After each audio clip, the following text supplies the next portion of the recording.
Hi guys, welcome back to my YouTube channel, that is Swapna's Tutorial. So ನೀವೇನೋ ನನ್ನ ಚಾನೆಲ್ಗೆ subscribe ಆಗಿಲ್ಲ ಅಂದರೆ ಪ್ಲೀಸ್ ಸಬ್ಸ್ಕ್ರೈಬ್ ಆಗಿ ವಿಡಿಯೋಸ್ನ ಲೈಕ್ ಮಾಡಿ ಶೇರ್ ಮಾಡಿ ಹಾಗೆ ಕಮೆಂಟ್ ಮಾಡಿ. ಸೊ ಇವತ್ತು ನಾನು ಮಾಡ್ತಿರೋ ಸಬ್ಜೆಕ್ಟ್ ಯಾವುದು ಅಂದರೆ ಫಸ್ಟ್ ಸೆಮ್ BComನ ಮಾಡರ್ನ್ ಮಾರ್ಕೆಟಿಂಗ್ ಅನ್ನೋ ಒಂದು ಸಬ್ಜೆಕ್ಟ್ನ ಎಕ್ಸ್ಪ್ಲೈನ್ ಮಾಡ್ತಿದ್ದೀನಿ. ಸೊ ಇದರಲ್ಲಿ ಚಾಪ್ಟರ್ 3 ಬಂದ್ಬಿಟ್ಟು ಕಟಿಂಗ್ ಎಡ್ಜ್ ಟ್ರೆಂಡ್ಸ್ ಇನ್ ಮಾರ್ಕೆಟಿಂಗ್ ಅಂತ ಹೇಳಿ. ಸೊ ಇದರಲ್ಲಿ ಪಾರ್ಟ್ 3ನ ಎಕ್ಸ್ಪ್ಲೈನ್ ಮಾಡ್ತಿದ್ದೀನಿ ಈ ಒಂದು ಚಾಪ್ಟರಲ್ಲಿ. ಸೊ ಈ ಒಂದು ಪಾರ್ಟ್ 3 ಬಂದ್ಬಿಟ್ಟು next 2 types of marketing explain ಮಾಡ್ತಿದ್ದೀನಿ. ಸೊ ಫಸ್ಟ್ ಒನ್ ಯಾವುದು ಅಂದರೆ ಎಕ್ಸ್ಪೆರಿಮೆಂಟಲ್ ಮಾರ್ಕೆಟಿಂಗ್ ಅಂತ ಹೇಳಿ. ಸೊ ಇವಾಗ ನಾವು ಎಕ್ಸ್ಪೆರಿಮೆಂಟಲ್ ಮಾರ್ಕೆಟಿಂಗ್ ಅಂದರೆ ಏನು ಅಂತ ಹೇಳಿ ನಾವು ಫಸ್ಟ್ ತಿಳ್ಕೊಬೇಕಾಗುತ್ತೆ. ಓಕೆನಾ. ಫಸ್ಟ್ ಎಕ್ಸ್ಪೆರಿಮೆಂಟಲ್ ಮಾರ್ಕೆಟಿಂಗ್ ಅಂದರೆ ಏನು ಅಂದರೆ it creates immersive and memorable experience to customers. It engages customers directly through interact events and activities. ಅಂದರೆ ಇವಾಗ ಎಕ್ಸ್ಪೆರಿಮೆಂಟಲ್ ಮಾರ್ಕೆಟಿಂಗ್ ಅಂದರೆ ಸೊ ಇಲ್ಲೇನಾಗುತ್ತೆ ಅಂದರೆ ಈ ಒಂದು ಮಾರ್ಕೆಟಿಂಗಲ್ಲಿ ಕಸ್ಟಮರ್ಗೆ ಡೈರೆಕ್ಟಾಗಿ ಅಥವಾ ಕಸ್ಟಮರ್ಗೆ ಇಂಟರಾಕ್ಷನ್ ಆಗೋ ರೀತಿ ಒಂದು ಇವೆಂಟ್ಸ್ಗಳಾಗಿರ್ಬೋದು ಅಥವಾ ಆಕ್ಟಿವಿಟೀಸ್ ಆಗಿರ್ಬೋದು ಅದನ್ನು ಕಂಡಕ್ಟ್ ಮಾಡಿಬಿಟ್ಟು ಒಂದು ಮೆಮೊರೇಬಲ್ ಎಕ್ಸ್ಪೀರಿಯನ್ಸ್ನ ಕೊಡ್ತಾರೆ ಕಸ್ಟಮರ್ಸ್ಗೆ. ಈಗ ಎಕ್ಸಾಂಪಲ್ ಯಾವುದೋ ಒಂದು ಪ್ರಾಡಕ್ಟ್ನ ಲಾಂಚ್ ಮಾಡಿರ್ತಾರೆ ಅಂದ್ಕೊಳ್ಳಿ, ಆ ಇವೆಂಟ್ಸ್ನ ಕರೆಯೋದು ಅಥವಾ ಒಂದು ಆ್ಯಕ್ಟಿವಿಟೀಸಲ್ಲಿ ಕಸ್ಟಮರ್ಸ್ನ ಒಂದು ತಗೊಂಡು ಅವ್ರಿಗೆ ಆ ಒಂದು ಪ್ರಾಡಕ್ಟ್ ಬಗ್ಗೆ ಅರಿವು ಮೂಡಿಸೋದ್ರಿಂದನೂ ಸೊ ಇದರಿಂದ ಏನಾಗುತ್ತೆ ಅಂದರೆ ಒಂದು ಪ್ರಾಡಕ್ಟ್ ಬಗ್ಗೆ ಆ ಒಂದು ಕಸ್ಟಮರ್ಸ್ಗೆ ಏನಾಗುತ್ತೆ ಅಂದರೆ ಎಕ್ಸ್ಪೀರಿಯನ್ಸ್ ಅನ್ನೋದಿರುತ್ತೆ ಆಯಿತಾ. ಈ ಎಕ್ಸ್ಪೀರಿಯನ್ಸಿಂದ ತುಂಬ ಜನ ಕಸ್ಟಮರ್ಸ್ಗೆ ಏನಾದ್ರು ಈ ಒಂದು ಪ್ರಾಡಕ್ಟ್ ಇಷ್ಟ ಆಯಿತು ಅಂದರೆ ಸೇಲ್ಸ್ ಅನ್ನೋದು ಇನ್ಕ್ರೀಸ್ ಆಗುತ್ತೆ, ಇಷ್ಟ ಆಗಲಿಲ್ಲ ಅಂದರೆ ಸೇಲ್ಸ್ ಅನ್ನೋದು ಡಿಕ್ರೀಸ್ ಆಗುತ್ತೆ. ಓಕೆನಾ. ಸೊ ಈ ಥರ ಎಕ್ಸ್ಪೆರಿಮೆಂಟ್ ಅನ್ನೋದನ್ನ ಮಾಡ್ತಾರೆ ಕಸ್ಟಮರ್ಸಲ್ಲಿ. ಸೊ ಕನ್ಸ್ಯೂಮರ್ಸಲ್ಲಿ ಈ ಒಂದು ಎಕ್ಸ್ಪೀರಿಯನ್ಸ್ ಅಂದರೆ ಒಂದು ಇವೆಂಟ್ಸ್ಗಾಗಿರ್ಬೋದು ಆ್ಯಕ್ಟಿವಿಟೀಸ್ಗಾಗಿರ್ಬೋದು ಕರೆಸಿ ಆ ಒಂದು ಪ್ರಾಡಕ್ಟ್ಸ್ ಬಗ್ಗೆ ಅವೇರ್ನೆಸ್ ಅನ್ನೋದನ್ನ ಮೂಡಿಸ್ತಾರೆ. ಸೊ ಇದನ್ನು ನಾವು ಎಕ್ಸ್ಪೆರಿಮೆಂಟಲ್ ಮಾರ್ಕೆಟಿಂಗ್ ಅಂತ ಹೇಳಿ ಕರಿತೀವಿ.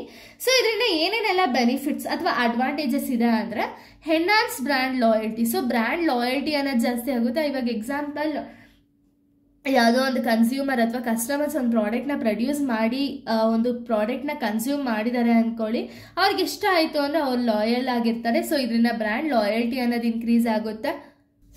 ಆ್ಯಂಡ್ ಜನಗಳಿಗೆ ಯಾವ ರೀತಿ ಪ್ರಾಡಕ್ಟ್ ಬೇಕು, ಯಾವ ರೀತಿ ನಾವು ಪ್ರಾಡಕ್ಟ್ನ ಪ್ರೊಡ್ಯೂಸ್ ಮಾಡಿದ್ರೆ ಲಾಯಲ್ಟಿ ಅಂದರೆ ಒಂದು ಕ್ವಾಲಿಟಿ ಆಗಿರ್ಬೋದು ಕ್ವಾಂಟಿಟಿ ಆಗಿರ್ಬೋದು ಯಾವುದ್ರಲ್ಲೂ ಕಾಂಪ್ರಮೈಸ್ ಆಗದೆ ಇರೋ ಥರ ಒಂದು ಬ್ರ್ಯಾಂಡ್ ಲಾಯಲ್ಟಿ ಅನ್ನೋದು ಇನ್ಕ್ರೀಸ್ ಆಗುತ್ತೆ.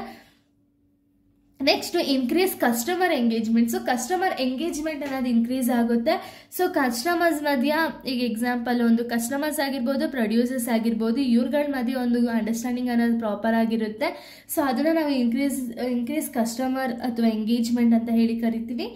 Next word of mouth promotion ಅಂದರೆ ಇವಾಗ ಒಬ್ಬ ಕಸ್ಟಮರ್ ಅಥವಾ ಒಬ್ಬ ಕನ್ಸ್ಯೂಮರ್ಗೆ ಒಂದು ಪ್ರಾಡಕ್ಟ್ ಇಷ್ಟ ಆಯಿತು ಅಂದರೆ ಅವರು ಒಬ್ಬರಿಂದ ಇನ್ನೊಬ್ರಿಗೆ ಇನ್ಫಾರ್ಮೇಷನ್ ಅದು ಶೇರ್ ಆಗ್ತಾ ಹೋಗುತ್ತೆ ಆಯ್ತಾ. ಇವ್ರಿಗೆ ಏನು ಅನ್ಸುತ್ತೆ ಎಕ್ಸ್ಪೀರಿಯನ್ಸ್ ಇವ್ರಿಗೆ ಹೇಳ್ತಾರೆ, ಇವರು ಚೆನ್ನಾಗಿದೆ ಅಂದ ತಕ್ಷಣ ಇನ್ನೊಬ್ಬ ಕಸ್ಟಮರ್ ಕೂಡ ಆ ಒಂದು ಪ್ರಾಡಕ್ಟ್ನ ಬೈ ಮಾಡ್ತಾರೆ. ಸೊ ಈ ರೀತಿ ವರ್ಡ್ ಆಫ್ ಮೌತಿಂದ ಪ್ರಮೋಷನ್ ಅನ್ನೋದು ಆಗ್ತಾ ಹೋಗುತ್ತೆ. ಇನ್ನು next social media buzz. So social media ಬಸ್ಸಲ್ಲೂ ಕೂಡ ಒಂದು ಪ್ರಾಡಕ್ಟ್ ಅನ್ನೋದು ಪ್ರಮೋಷನ್ ಆಗೋದ್ರಿಂದ ಏನಾಗುತ್ತೆ ಅಂದರೆ ತುಂಬ ಜನ ಪ್ರಾಡಕ್ಟ್ಸ್ ಅನ್ನೋದನ್ನ ಬೈ ಮಾಡ್ತಾ ಹೋಗ್ತಾರೆ. Next personalised interaction.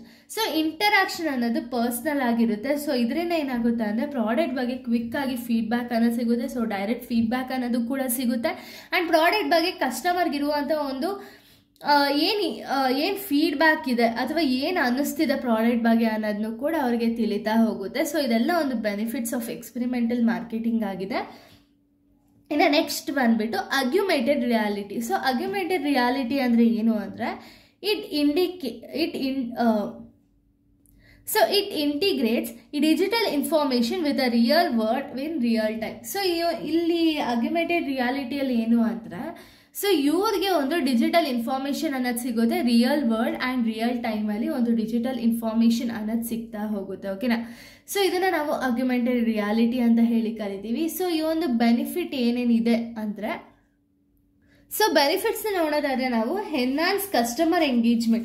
So customer engagement ಅನ್ನೋದು ಎನ್ಹಾನ್ಸ್ ಆಗುತ್ತೆ ಅಥವಾ ಇಂಪ್ರೂವ್ ಆಗುತ್ತೆ. ಸೊ ಇದರಿಂದ ಏನಾಗುತ್ತೆ ಅಂದರೆ ಬ್ರ್ಯಾಂಡ್ ಲಾಯಲ್ಟಿ ಅನ್ನೋದು ಅಥವಾ ಬ್ರ್ಯಾಂಡ್ ಅವೇರ್ನೆಸ್ ಅನ್ನೋದು ಕ್ರಿಯೇಟ್ ಆಗೋದ್ರಿಂದ ಸೊ ಒಂದು ಕಸ್ಟಮರ್ ಎಂಗೇಜ್ಮೆಂಟ್ ಅನ್ನೋದು ಇನ್ಕ್ರೀಸ್ ಆಗುತ್ತೆ. Next improve shopping experience. So shopping experience ಅನ್ನೋದು ಇಂಪ್ರೂವ್ ಆಗುತ್ತೆ. ಸೊ ಇದರಿಂದ ಏನಾಗುತ್ತೆ ಅಂದರೆ ತುಂಬ ಜನ ಕಸ್ಟಮರ್ ಆ ಪ್ರಾಡಕ್ಟ್ನ ಬೈ ಮಾಡೋದ್ರಿಂದ ಏನಾಗುತ್ತೆ ಅಂದರೆ ಅವರಿಗೆ ಒಂದು ಪ್ರಾಡಕ್ಟ್ ಅನ್ನೋದು ಶಾಪಿಂಗ್ ಎಕ್ಸ್ಪೀರಿಯನ್ಸ್ ಅನ್ನೋದು ಜಾಸ್ತಿ ಆಗುತ್ತೆ. So next brand awareness increase. So brand ಬಗ್ಗೆ ಅವೇರ್ನೆಸ್ ಅಂದರೆ ಆ ಬ್ರ್ಯಾಂಡ್ ಯಾವ ಬೇಸಿಸ್ ಮೇಲಿದೆ, ಸೊ ಬ್ರ್ಯಾಂಡ್ ಚೆನ್ನಾಗಿದೆಯಾ ಅಥವಾ ಅದರಲ್ಲಿ ಕೆಮಿಕಲ್ಸ್ ಜಾಸ್ತಿ ಇದೆಯಾ ಏನು ಎತ್ತಾ ಅಂತ ಹೇಳಿ ಒಂದು ಅವೇರ್ನೆಸ್ ಅನ್ನೋದು ಮೂಡುತ್ತೆ. Next competitive advantages. ಸೊ ನಮ್ಮ ಒಂದು ಕಾಂಪಿಟೇಟರ್ಸ್ ಯಾರ್ಯಾರಿದ್ದಾರೆ, ಯಾವ ಥರ ಪ್ರಾಡಕ್ಟ್ನ ಪ್ರೊಡ್ಯೂಸ್ ಮಾಡಿದ್ರೆ ನಮ್ಮ ಕಾಂಪಿಟೇಟರ್ಸ್ ಯಾವ ಥರ ಆ ಒಂದು ಪ್ರಾಡಕ್ಟ್ನ ಪ್ರೊಡ್ಯೂಸ್ ಮಾಡ್ತಿದ್ದಾರೆ ಅಥವಾ ಅವ್ರಿಗಿಂತ ಯಾವ ಥರ ಕಾಸ್ಟನ್ನೇ ನಾವು ರೆಡ್ಯೂಸ್ ಮಾಡ್ಬೋದು ಅನ್ನೋದೆಲ್ಲ ಗೊತ್ತಾಗುತ್ತೆ.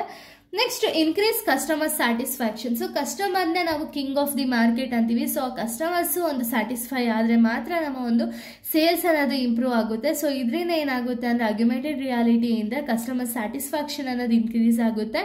Next enhance learning and training. So learning and training ಅನ್ನೋದು ಜಾಸ್ತಿ ಆಗ್ತಾ ಹೋಗುತ್ತೆ. ಸೊ ಓಕೆನಾ. ಸೊ ಇಲ್ಲಿಗೆ ಈ ಒಂದು ಟಾಪಿಕ್ ಅನ್ನೋದು ಕಂಪ್ಲೀಟ್ ಆಗುತ್ತೆ. ನೆಕ್ಸ್ಟ್ ವಿಡಿಯೋದಲ್ಲಿ ನಾನು ಬೇರೆ ಒಂದು ಟಾಪಿಕ್ನ ಎಕ್ಸ್ಪ್ಲೈನ್ ಮಾಡ್ತೀನಿ. So thank you guys, thanks for watching.